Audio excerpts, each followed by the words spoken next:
সরকারি বিদ্যালয়ে দুঃসাহসিক চুরি, চাঞ্চল্য নদিয়ার নিঃসিংহপুরে। নদিয়ার শান্তিপুর থানার অন্তর্গত নিঃসিংহপুর উচ্চ বিদ্যালয়ে দুঃসাহসিক চুরির ঘটনায় ব্যাপক চাঞ্চল্যের সৃষ্টি হয়েছে। মঙ্গলবার সকালে বিদ্যালয় খোলার সময় দেখা যায় প্রধান শিক্ষকের ঘরের দরজা খোলা অবস্থায় রয়েছে এবং ভেতরের 5টি আলমারি ভাঙা। আলমারিতে রাখা নগদ 12,000 টাকা এবং গুরুত্বপূর্ণ নথিপত্র চুরি হয়েছে। বিদ্যালয় কর্তৃপক্ষ জানিয়েছে, চোরেরা পালানোর সময় নতুন সিসিটিভি ক্যামেরা এবং ডিভিআর মেশিনও নিয়ে গেছে। এর ফলে সিসিটিভি ফুটেজের মাধ্যমে অপরাধীদের চিহ্নিত করার সম্ভাবনা নষ্ট হয়েছে। ঘটনার খবর পাওয়ার পর শান্তিপুর থানা পুলিশ ঘটনাস্থলে পৌঁছে তদন্ত শুরু করেছে। বিদ্যালয়ের প্রধান শিক্ষক সৌমিত্র সিদ্ধান্ত বলেন, আমার চাকরির মেয়াদ মাত্র 4 দিন, এরকম ঘটনা জীবনে প্রথম দেখছি। চুরির বিষয়ে থানা এবং সংশ্লিষ্ট দপ্তর লিখিত অভিযোগ জানানো হয়েছে। পুলিশ সূত্রে জানা গেছে, চোরেরা পরিকল্পিতভাবে এই ঘটনাটি ঘটেছে। সিসিটিভি ডিভিআর নিয়ে যাওয়া হয়েছে যেন অপরাধের কোনো প্রমাণ না থাকে। তদন্তকারী দল প্রাথমিকভাবে অনুমান করছে এলাকার পরিচিত কেউ এই কাজে জড়িত থাকতে পারে। বিদ্যালয়ে চুরির ঘটনায় ছাত্রছাত্রী, শিক্ষক এবং অভিভাবকদের মধ্যে আতঙ্কের পরিবেশ সৃষ্টি হয়েছে। স্থানীয় বাসিন্দারাও বিষয়টি নিয়ে উদ্বিগ্ন। পুলিশের তরফে জানানো হয়েছে, অপরাধীদের দ্রুত গ্রেপ্তার করার জন্য বিভিন্ন দিক থেকে তদন্ত চালানো হচ্ছে। এই দুঃসাহসিক চুরির ঘটনায় নিঃসিংহপুর উচ্চ বিদ্যালয় এবং এলাকা জুড়ে উত্তেজনা বিরাজ করছে। শান্তিপুর থানার পুলিশ অপরাধীদের খুঁজে বের করতে সচেষ্ট। ক্যামেরায় মিলন প্রতির সাথে মাখন মণ্ডলের রিপোর্ট, আর নিউজ বাংলা।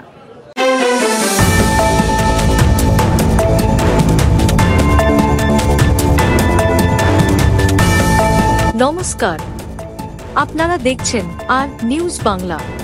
স্যার, মূলত এই যে চুরির ঘটনা আপনার স্কুলে হয়েছে, কি কি ঘটনা ঘটেছে এবং কি কি চুরি গেছে? আমরা এসে দেখছি আমাদের সব হেডমাস্টারের ঘরের, আমার ঘরের 4-5টা যে আলমারি, সব কটা আলমারি ভাঙা এবং আলমারি লকারও ভাঙা। কিন্তু কোনো কাগজপত্র আমি আপাত দৃষ্টিতে যেটা দেখতে পাচ্ছি, এখনো পুরো হিসেব নিইনি, সবকিছু দেখিনি। কাগজপত্র লন্ডভন্ড করেছে এমন কিছু দেখা যাচ্ছে না।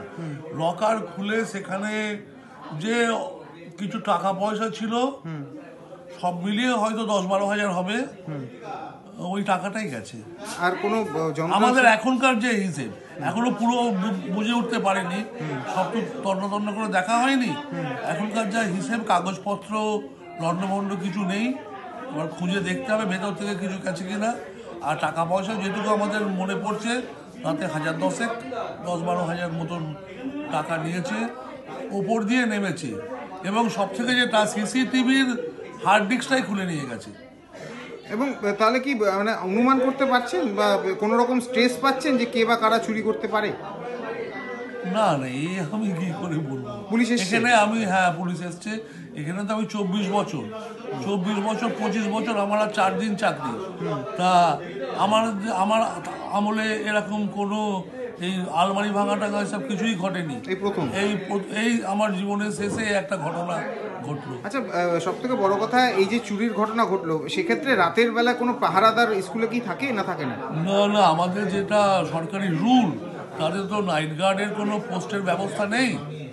নাইট গার্ড বলে আমাদের কোনো পদ নেই, কোনো স্কুলেই নেই। সুতরাং নাইট গার্ডের কথা ওঠে না, যেহেতু নাইট গার্ডের পদ নেই।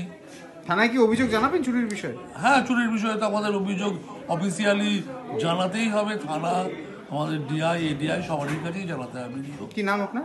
আমার নাম সৌমিত্র বিদ্যান্ত।